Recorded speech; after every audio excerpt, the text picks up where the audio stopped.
Hello and welcome to the video abstract for duration of breastfeeding and supportive paternal caregiving in early childhood and the potential mediating function of maternal caregiving.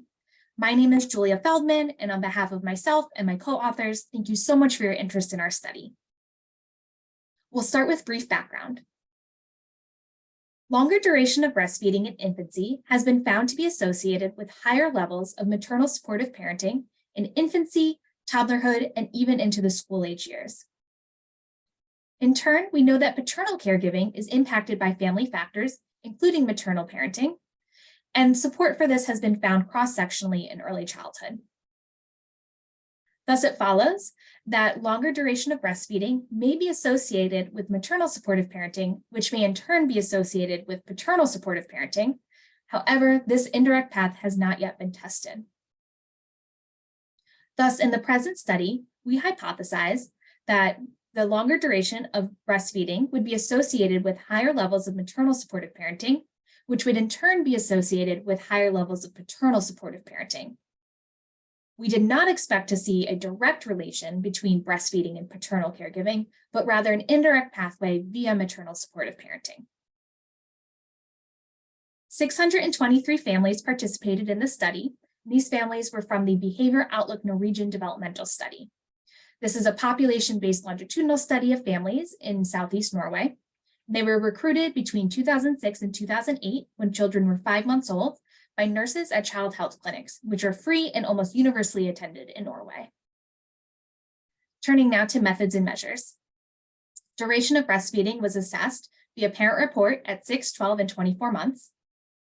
And maternal and paternal supportive parenting was assessed at 24 and 36 months respectively via observations on free play, cleanup, and teaching tasks. Composite scores were calculated using codes for sensitivity, positive regard, stimulation of cognitive development, and reverse scored detachment. Turning now to covariates, we included child sex, which was fairly evenly split between female and male children. We also included child birth weight and whether or not the child stayed in the neonatal intensive care unit after birth. Approximately 17% did. We included average parental nativity, which ranged from 1 to 16, with 16 representing families where both parents were born and raised in Norway. And finally, we included endorsement of socioeconomic risk, which was about 25% of our sample. And socioeconomic risk could include parent education, occupation, financial hardship, housing condition, or being a single parent.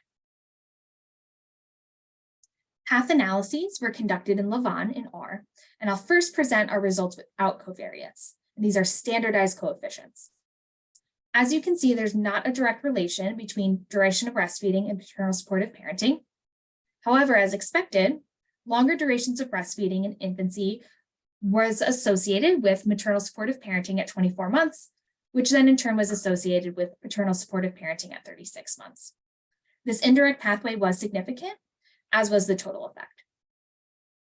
When we added covariates to the model, our results look pretty similar. As you can see, that indirect path is still statistically significant. However, the total effect no longer was.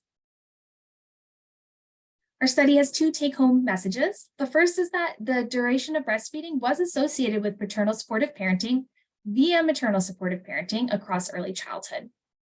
Furthermore, our findings were largely unchanged after controlling for sociodemographic and birth covariates. Future directions include replicating our findings in other sociocultural contexts and with other family structures and parental gender identities, for example, including looking at chest feeding with parents who are transgender or non-binary. We'd also be interested in future studies testing mechanisms and alternate explanations for relations between breastfeeding and paternal supportive parenting. Thank you so much for listening. Thank you to my co-authors, our funders, and of course, the families for participating.